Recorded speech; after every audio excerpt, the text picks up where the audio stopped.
Hi, everybody. Welcome to Latter-day Struggles. This is your host, Valerie and Nathan. And there's just so many new different things going on right now. Like, for one thing, we've got thousands of people in the background watching us. Cheering us on. This is a wallpaper of the Rose Bowl parade because we've moved to Pasadena, California, as many of you know, at the beginning. Well, it was the very end of 2025. And so we live in an apartment, like a loft apartment in Pasadena in the LA area. And the other thing that is very different, because you just want to make all the changes at the very same time, right? Like fresh start. The reason why we're referencing what you might be able to see behind you is because for the first time ever, we are going to be doing these on YouTube and on your same podcast provider. So if you're accustomed to listening to this on Apple or Spotify or whatever, just keep doing what you're doing. But by popular demand, we have had people request that we do these on YouTube. So if you want to see our faces and want to see me break down into tears and, the ugly cry, not only, like you don't get to hear it, but you can now see it too. So what could be better than that? Like a lot of things, actually. So. I think I do things but You don't like my ugly cry? What? Yeah. Everything you do is beautiful. I know, right? But we're excited to try this new media. Yeah. And we are in the conference room, our new loft, because our apartment is actually under construction right now too. On top of moving and starting new jobs and transitioning kids and having visitors from out of town, we are also constructing some new light fixtures in our apartment. So we can't even be in there to record our first podcast. So here we are. We are putting a shout out to the Rose Bowl Parade, which we attended this year for the first time. It was raining for the first time in 20 years, but we attended the Rose Bowl Parade. And so behind us, we're seeing this mural of a Rose Bowl parade from many years ago. Obviously. Yeah. So anyways, we're so excited to be here with you all. Happy beginning of 2026. And I'm looking forward to this episode today, but I mean, talk about ugly cry. This is not, oh, okay, good. I was just like checking around to make sure there's Kleenex here. This is, I'm anticipating this one's going to be tricky for me. Nathan, do you want to set us up here? Like, this is a little bit different than what we've done before, but we wanted to do something special today. Yeah. So Valerie and I, as you know, lived in Kansas City for many, many years. And we cycled through several wonderful men who were bishops of the ward that we were in for what were we there, like 20 years in Kansas City? I think it was 23. Wow. It was a lot, but too many. Wonderful, wonderful bishops. And there's one in particular that we wanted to talk about today. His name is Ken Glenn. And part of the reason why we wanted to talk about him today is because he was very kind and very empathetic to Valerie, and also a good mentor to several of our children, even after he was released as bishop. And thirdly, he just tragically passed away completely unexpectedly, completely unknown, out of the blue.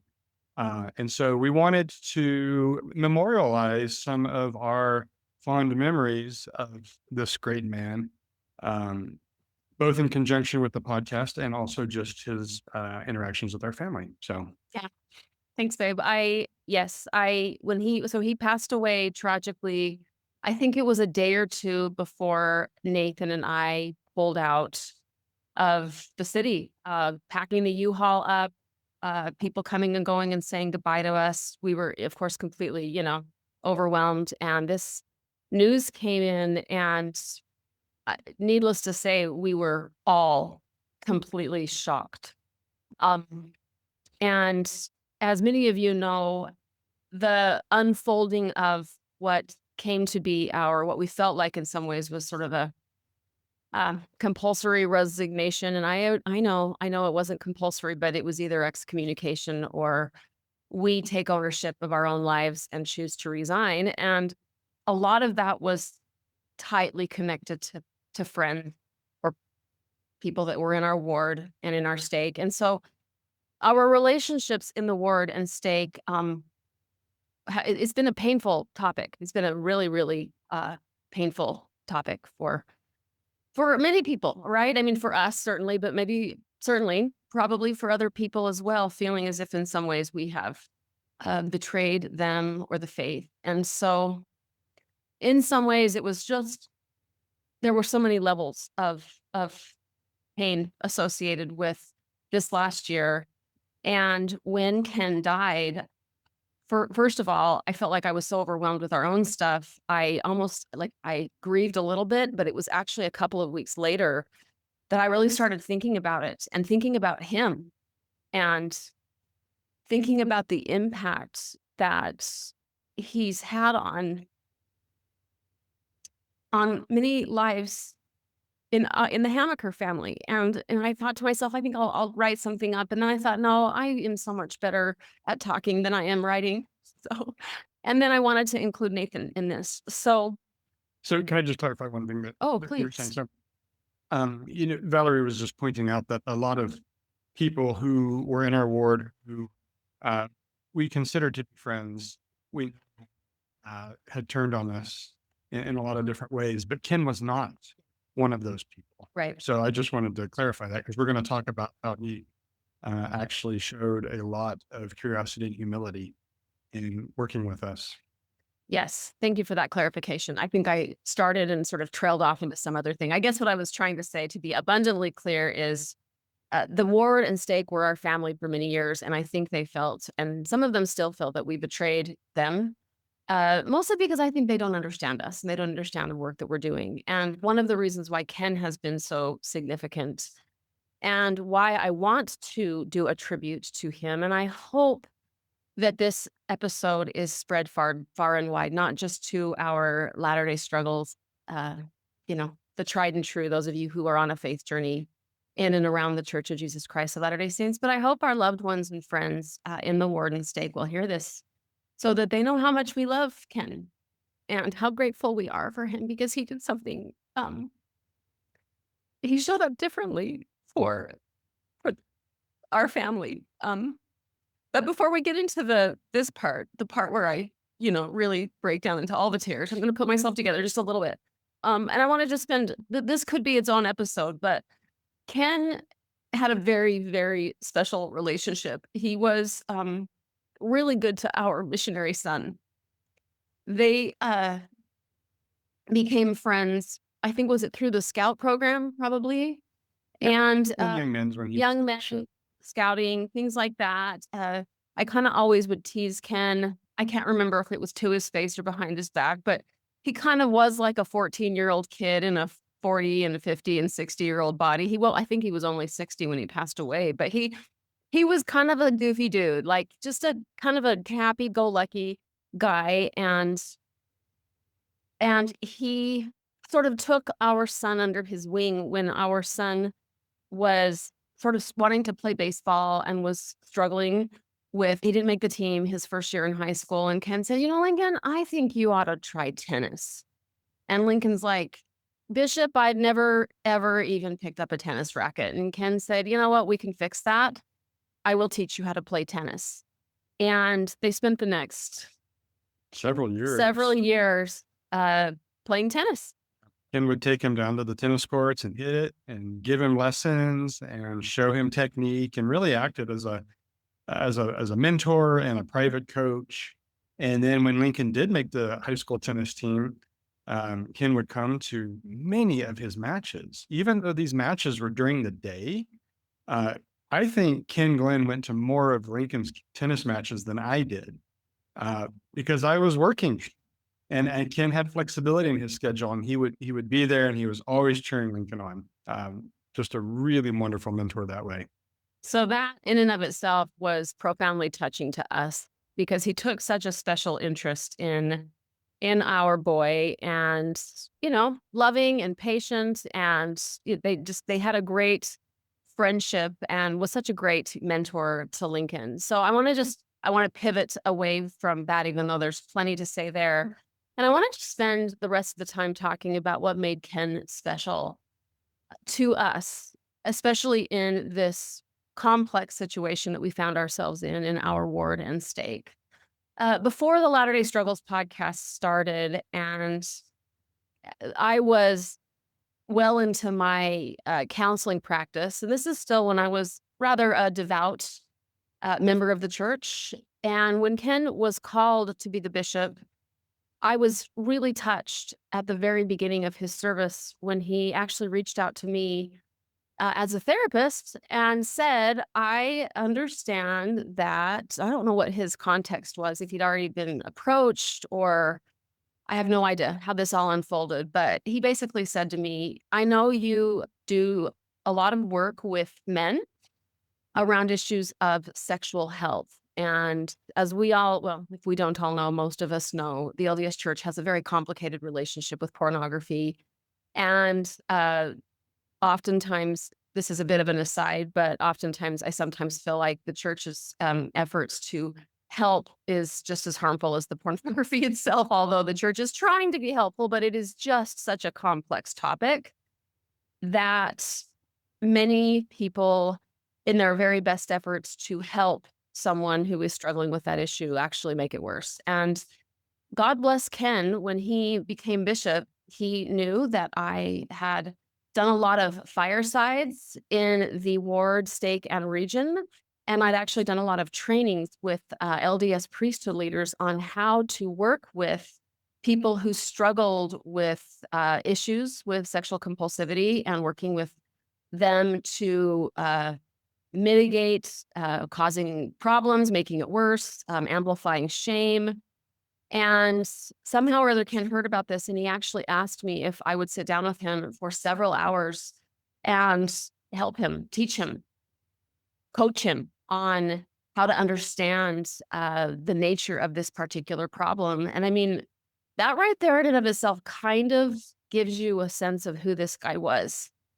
He knew he wasn't an expert, and he kind of joked throughout his service as a bishop that he wasn't a scriptorian. He wasn't overly, you put it in hand quotes, which I'm going to do, wasn't spiritual or, super duper spiritual. But the thing of it is, I actually think that his ability to love people just as they were, and to not move into judgment and, this a superiority, or wielding priesthood authority over other people. I think that was what made him spiritual. So the thing I think that kind of he thought he wasn't spiritual because he didn't know all of his, you know, scriptures, but he actually embodied more of Jesus in how he treated people. I didn't sit through that meeting. I was there when he first came over to our house and talked to you. And I do remember a couple of things he said before I left. One thing he said was, "This is out of my lane and way past my pay grade," which was his way of saying, I'm not pretending that just because I was called to be bishop that I suddenly know how to handle issues like pornography. And I remember another thing that he said, and he was like, I am the least judgmental person that you know. He said, somebody could come into me and say, Bishop, I just killed my neighbor. And I will say to him, I'm sure he deserved it. What do we do next? And I remember that it's just like, okay, this guy, he's a good guy. He's not caught up in the title that he just got. He's not caught up in this calling. He had no ego. Yeah. Yeah. He was very humble, very kind, and I think that's a great segue to the next couple of stories we wanted to tell about Ken. So one thing that I loved about Ken is that in some ways he took a lot of Valerie and Nathan, I don't know, flack. I don't know. But yeah, so couple stories. One time in the very early part of his service, uh, we were just doing our deal, and we got a knock at the door, and it was Bishop Glenn. And by the way, we were friends with Ken Glenn before he became Bishop Glenn. He's about 10 years older than us, which makes it shocking that he passed away, right? Because Nathan and I feel very young and spry, right? So he was in, I believe, his early 60s. And so he knocks on the door, and what unfolded was in some ways actually kind of comical. Mind you, I have to emphasize very new bishop. And if any of you have had leadership callings and you're very young and new, there is a word in the Book of Mormon that bears repeating right now, overzealous.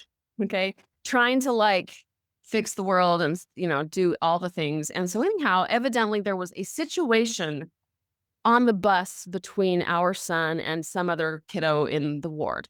Well, so can we just back up one Oh, second? sorry, did I miss a piece? Well, right before he came to our house, his executive secretary met me at church and said, the bishop would like to meet with you. And that's how we ended up having this meeting. Okay. Is that I said, yeah, and he wants to come over to your house. Okay. It turns out that the executive secretary is involved in this story. So go ahead, finish your story. Okay. So he comes to the door. We're like, how's it going? I didn't know that this had been pre-planned. So I show up. Anyways, it turns out that God bless this man. He's actually trying to like intervene with like an issue between two boys, one of whom is our son. The other will obviously keep unnamed. But there's some sort of a kerfuffle among these two boys. It was our daughter. No, it wasn't. Oh, I thought it was our daughter. No. Oh, okay. No, I'm sure who it was. It was our two boys. Okay. And so he's wanting to intervene. And by the way, my memory is this was not a big deal. It needed to be managed, but it was not a get the bishop involved situation. And so Nathan and I are listening to this. And I'm pretty sure I didn't say it, but I'm going, what is going on here? But Nathan, of course, who's one that likes, Nathan just says it how it is. And he kind of pauses the bishop midstream, and correct me if I'm wrong, but my memory is you said, Bishop, why are you on my doorstep talking to me about my son and this kid down the street? Right. This has nothing to do with you. Yeah. So the funny thing was that it was the child of the executive secretary who had talked to me at church to say the bishop wanted to meet me. And I said to Ken, Ken, why didn't he just bring this up? Yeah. And what on earth are you doing being involved in this? And he looked at us and he said, I have no idea. he said, you're absolutely right. I have no idea. We chatted with him and sent him on his merry way. And we dealt with we had a conversation with, doesn't matter. The other side of it doesn't matter, but it was dealt with through the parents. It was. But the funny thing is you said if this ever happens again, Bishop, you say to the person who came to you, that is a really unfortunate incident that happened on the bus. Go talk to the people involved. Well, and I think, and he said, yeah, you're right. That's exactly what I should have said. And something else that I want to add is that having just recently served as a Relief Society president for 5 years before he served as bishop, I was very well aware of the overzealous era of one's early service. And I said, Bishop, if you start intervening in every little interpersonal case that comes around in our congregation, this is going to be more than a full-time job. So I would highly suggest you stand down and let the ward members deal with their own things, or you're going to be getting yourself in a world of, you're going to be putting yourself in a lot of sticky situations that you just don't have the time and energy for. I guarantee it. And if you do now, you aren't going to have the time and energy for it in a few months. And he was like, you're absolutely right. Anyways, so I guess our point is, what a sweet guy, like just earnest, trying so hard. And then when we kind of like said, hey, buddy, what are you doing? He's like, I have no idea. I'm going to go home and take care of my wife and children. So the second story that has to sort of do with that is there was a situation with one of our children, and our children were like, they're spicy. We love our kids. But there was something having to do with a big youth program. I don't want to go into all the details because it doesn't matter that much, but dividing a big class. One of the kiddos didn't want to be in the one class, wanted to be in the other, yada, yada, yada. And it became a little bit of a power play where she wanted to be with I think that she was 14, 15, 16, something like that. And when it didn't work out, she said, you know what? I'm not comfortable in there. I want to go into the nursery with one of her mentors, one of the young women, the former young women's leaders, whatever. And Nathan and I are like, you know what? The kid's coming to church. She wants to go to the nursery. Let her go to the nursery. I'm sure they probably could use help in the nursery. So I'll let you take it from there. Yeah. So once again, apparently a member of the ward complained to the bishop that it wasn't fair that our daughter got to choose where she went for Sunday school and her daughter couldn't. And so Kim comes knocking on the door again to say, hey, your daughter needs to attend her assigned Sunday school class, not the other one and not the nursery. And once again, Valerie and I just kind of looked at each other and we're like, and I don't remember who said it, but one of us basically said, as parents, we don't care where our child sits her butt on Sunday. I think those are the exact words we use. We don't care where she sits her butt on Sunday during second hour. We're just glad she's there. Or, yes, Something like that. beautifully said. And I think, again, keep in mind, this is back in our more orthodox days, right? And also, we said, Ken, wouldn't you say that the most important thing that a child learns from church is that they're wanted there? Not that they're in the right place, or not that they're having to manage sort of a power play about, like, let's choose our battles well and help our children feel wanted and appreciated and loved. And if our daughter wants to serve the infants and the toddlers in the church, why in the world would we choose that as the hill to die on? And again, God bless Ken. He was like, yeah, you're right. I remember he even said, "Isn't this a house of order, Valerie?" Yeah. I can't remember who we said, "Yes, but Ken, it all needs to be led first and foremost by love."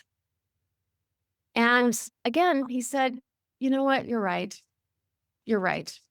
So I guess what I want to communicate in this tribute to this beautiful man is that, earnest as the day is long, sometimes I think he got zealous or overzealous, or could be persuaded to sort of like come in hot and lay down the law. But the very instant we would visit with him and sort of walk him through a different, larger, more love-infused perspective, he was curious and he was open, and he could change his mind and he could go, "Oh, you're totally right. Thank you, guys." And and then we would visit and part ways as friends. And I love him for that. Anything else you want to say about that part? Okay, let's start talking a little bit about when the podcast started in March of 2022. Um,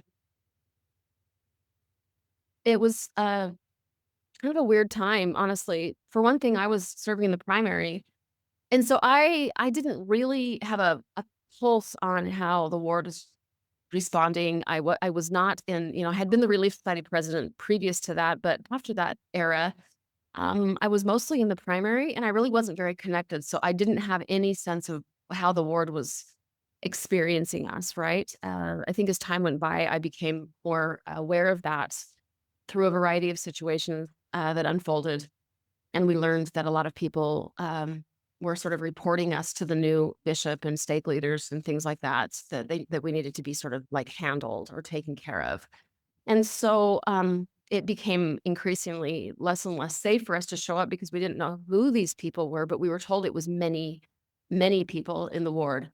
And the thing that I'm most touched about during this period of time is to sort of circle back to the beginning of our episode.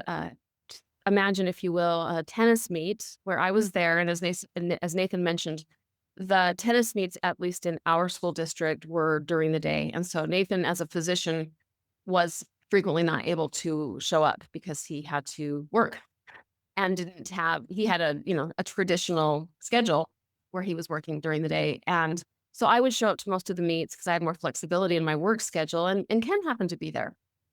And this is one of those little things that ought not to matter that much, but in our Latter-day Saints paradigm, it's kind of a big deal. I realized after the fact. Um, Ken came up to me and we were visiting, just small talking, and he directly just asked me some questions.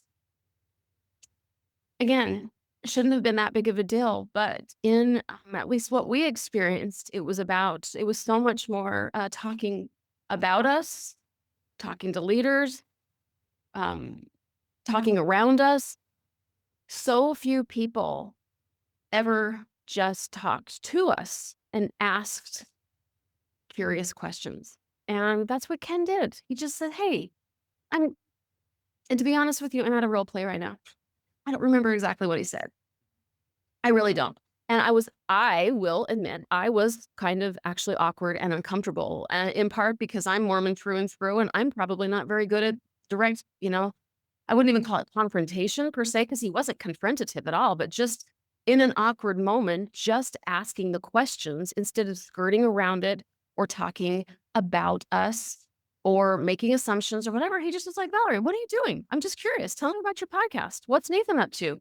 What are your actual beliefs? How do you feel about this? How do you feel about that?" And I wouldn't say that it was like my favorite conversation I ever had because, again, it was probably in part my nervousness, my insecurity, uh, my shame associated early on with like, "Oh my gosh, am I being a bad kid?" Right? Because that was really heavy in my own early development. I had so much deep wiring around how wrong it is to um, source my authority from my inner divine. That was so scary to me. So those of you who participate in my groups and hear me just, shout from the rooftops about how beautiful that is, that has for me also been a work in process. And early on, I was scared to death. And so I don't know how well I did, but that's not the point here. What the point is this gentleman had the integrity and the presence to just ask me, to just talk to us.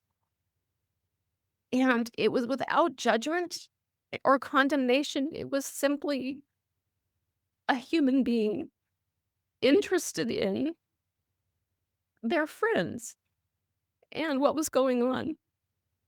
And again, I didn't really make much of it until after he passed away. And I thought, my goodness, what a good guy. What an example of what a loving friend does.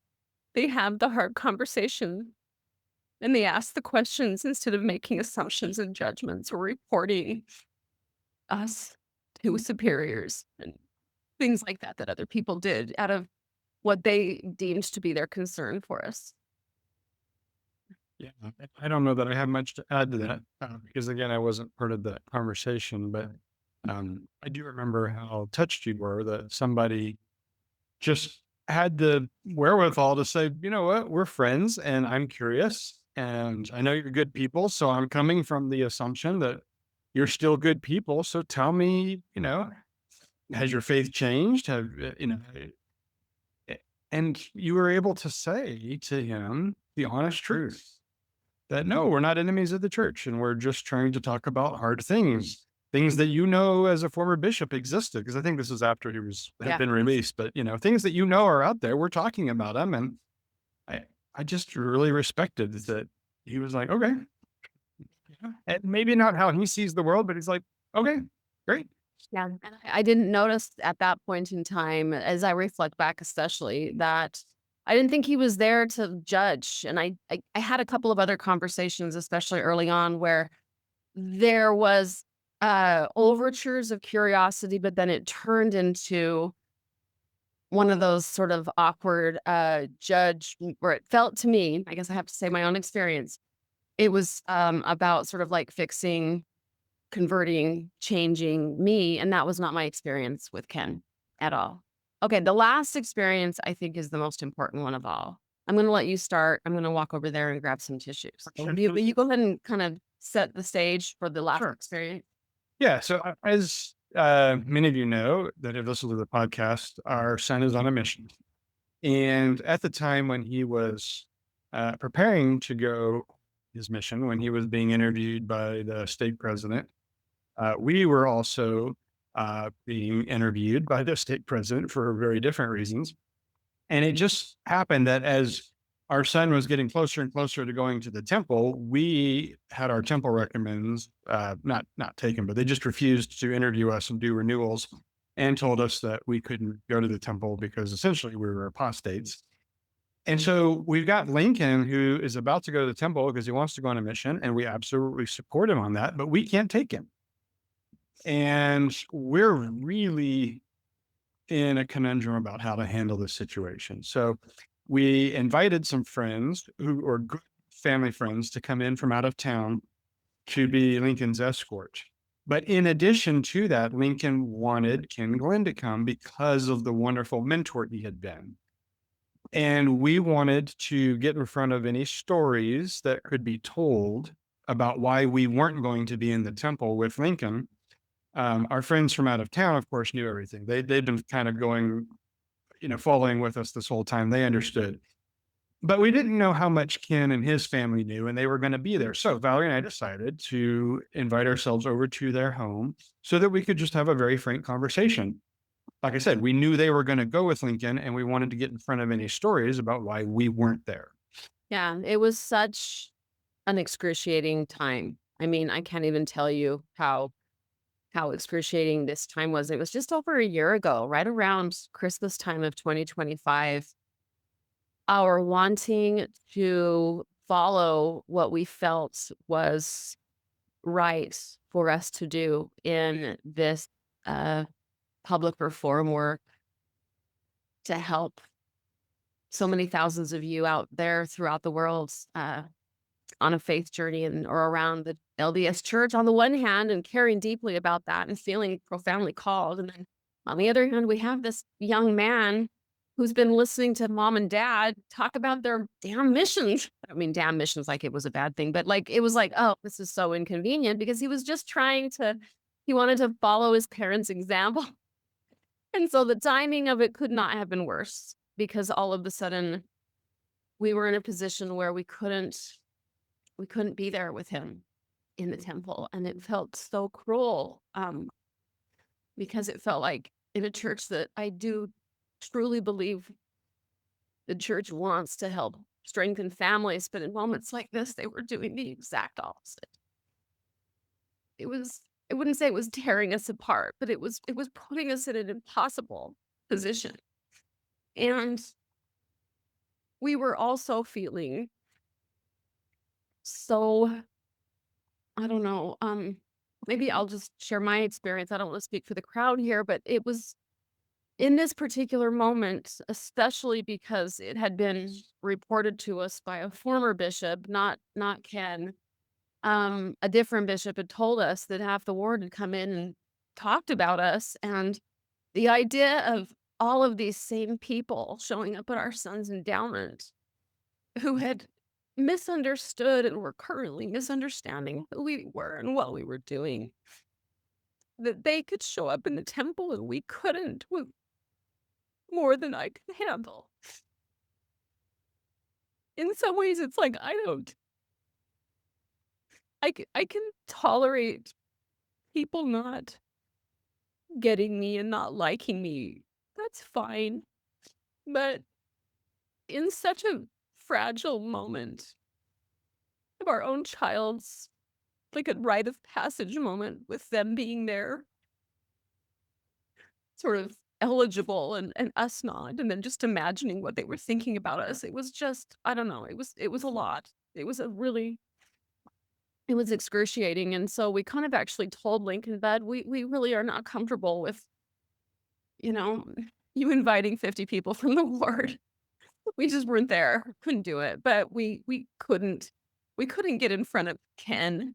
My goodness. Like Ken is like one of Lincoln's best friends. And so, but we thought, yeah, let's go talk to him. Let's go talk to him. And so we set something up and said, hey, we just want to visit with you so that you can understand where we are. I'd say 2+ years since the tennis court conversation. A lot had happened. And I don't know how much we want to share about that evening other than just to say that as the evening unfolded and He was there with his wife. I want to just focus on Ken for the purposes of our time tonight right now. Um, what I took home was that in this particular situation, it was very corrective for me because the evening began with his curiosity and I think a little bit of ambivalence, like not totally understanding the whole thing.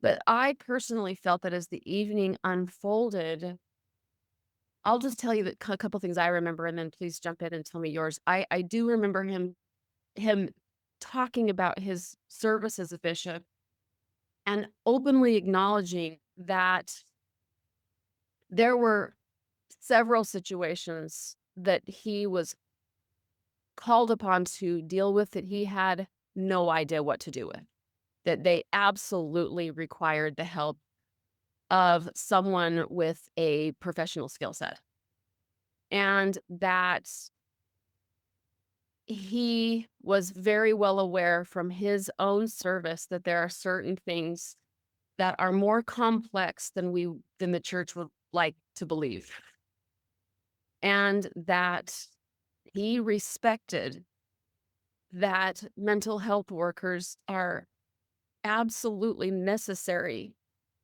in navigating situations of this nature, and that I, as a mental health worker, was being put in a very, very painful, challenging position, and that he respected how hard of a position I was in.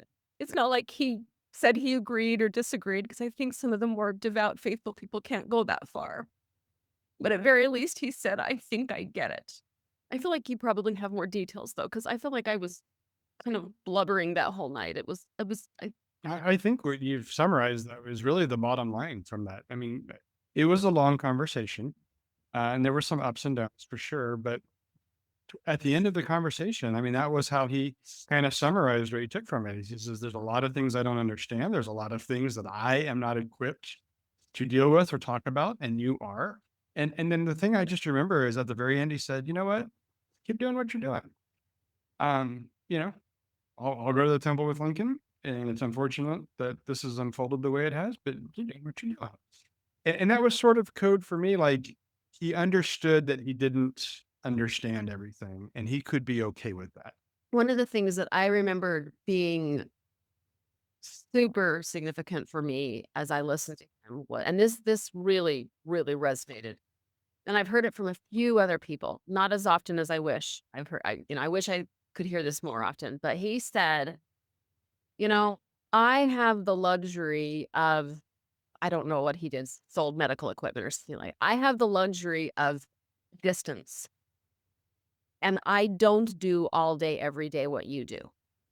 And so I can only imagine the stories you hear and the pain that you confront with people that is far more complex than the vast majority of Latter-day Saints hear about."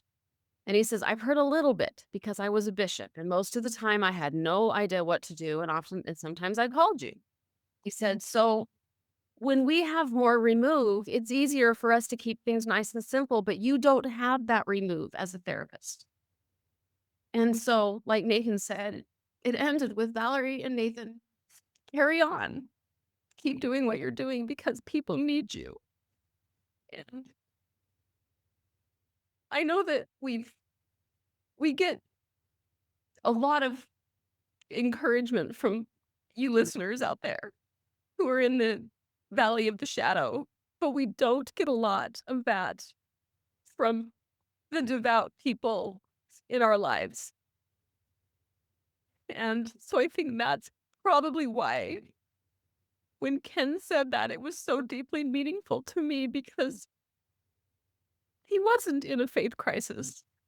He wasn't our target population of people that needed what we were sharing with people on the podcast, but he was actually saying, "I don't necessarily get it, but I understand that what you're doing is important and it's good, and there are people that desperately need what you are offering." And he said those kinds of things from a place of trust. Like I don't need to know the details, and I don't need to know your thoughts on this or that, and don't even necessarily agree with your thoughts on this or that. But I know that there's a lot of things I don't know. And I know that you, Valerie, are a good person. And I trust that you're doing the best you can. And I think to me, that was really the whole take home message, which is I know there are a lot of people out there that don't understand what a faith crisis is or how to deal with the mental health issues that come with a faith crisis. But why can't there be more people who just say, "Yeah, I trust you. I know your heart's right and that you're trying to help people, and it's not my place to tell you how to do that because I don't have the training, so I don't know what it's supposed to look like." That was the humility of Bishop Bland. So I think that's about it. But I just wanted to kind of pause our regularly scheduled programming to honor and pay tribute to Bishop Ken Glenn of the Lee Summit First Ward in the Kansas City, Missouri state, because this man was salt of the earth. Ken is a good guy. I like to keep it in present tense because I believe that those of you, again, who have been in my groups know that I speak in our meditations about when we take a step back and go deeply within, we become acquainted with that self that never was born and never will die. That self that was alive before our parents was born, that self that was alive before our parents were born, right? And that is the true self that is beyond the body, that is beyond this life. It's that self that always has been and always will be. And that's how I like to think about wonderful human beings who are not with us in this realm right now, but are part of that which is holy and divine and part of God consciousness. And I think the other thing that I want to really highlight and underscore today is that this tribute, I'm hoping, is a part of what Nathan and I are trying to communicate in the work that we're doing about transcendence and inclusion. Ken Glenn, to my knowledge, was a fairly devout man. He was, I would say, a very traditional believing member of the Church of Jesus Christ of Latter-day Saints. We are a little different. We see things a little differently. And yet that does not have to create a barrier. That we showed up trying to connect with Ken. And the bridge in this case was our son. And he met us halfway. And it wasn't about this belief or that belief. It was a relationship founded in love. And it created a beautiful connection point that allowed all the barriers to fall down. It didn't have to be about who's more, orthodox or in or out or whatever. It was about relationship. It was about love.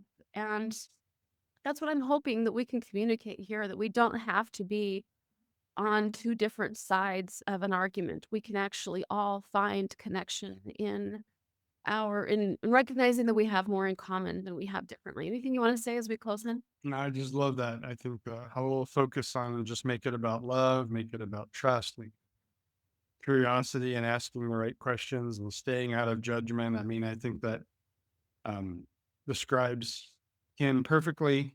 And I think what we're all hoping we can become in the LDS community, Yeah. model that with each other. Yeah. One last thing I want to say that I'm going to say it's kind of a little bit silly because I was kind of talking to some of my friends about this, some of my girlfriends um, about this, and I was joking, but it was kind of you'll get that as you know. As I said, it's interesting that Ken's testimony wasn't too strong to love us well, and what I mean by that is I think sometimes um, we may feel that those with let me just go back to my own Orthodox days. Like sometimes if like I am showing or proving the strength of my testimony by standing for truth and righteousness and not allowing somebody to persuade me. And yet what Ken did actually, and he may have joked, he's like, I'm not a spiritual giant or I'm no scriptorian, but this is the deal, is he didn't let the fervency of his beliefs get in the way of his loving us. And so you could say in some sort of silly way that his testimony allowed him to love us well. It didn't get in the way. And that's the kind of testimony I think Jesus would want each of us to have, as someone who really came here to teach us that it is love that can lead the way, not belief, not practice, but it is love. And so if the strength of our testimony is becoming a barrier to our really listening and being curious, then maybe we ought to question the strength of the testimony, and maybe it needs to get a little bit less strong so that we can actually find ourselves on that bridge to love other people. And that's how we felt with him. So thank you all so much for being with us, and we will see you next time here on Latter-day Struggles. Bye. Bye. Thank you for listening to Latter-day Struggles. Your support for this podcast is extremely valuable to us. If Valerie's work has made an impact in your life, please consider leaving a 5-star rating and review. For info on webinars, classes, support groups, and live events, click the link in today's show notes or visit our website at latterdaystruggles.com. Latter-day Struggles is a proud member of the Dialogue Podcasting Network. Dialogue Podcast Network.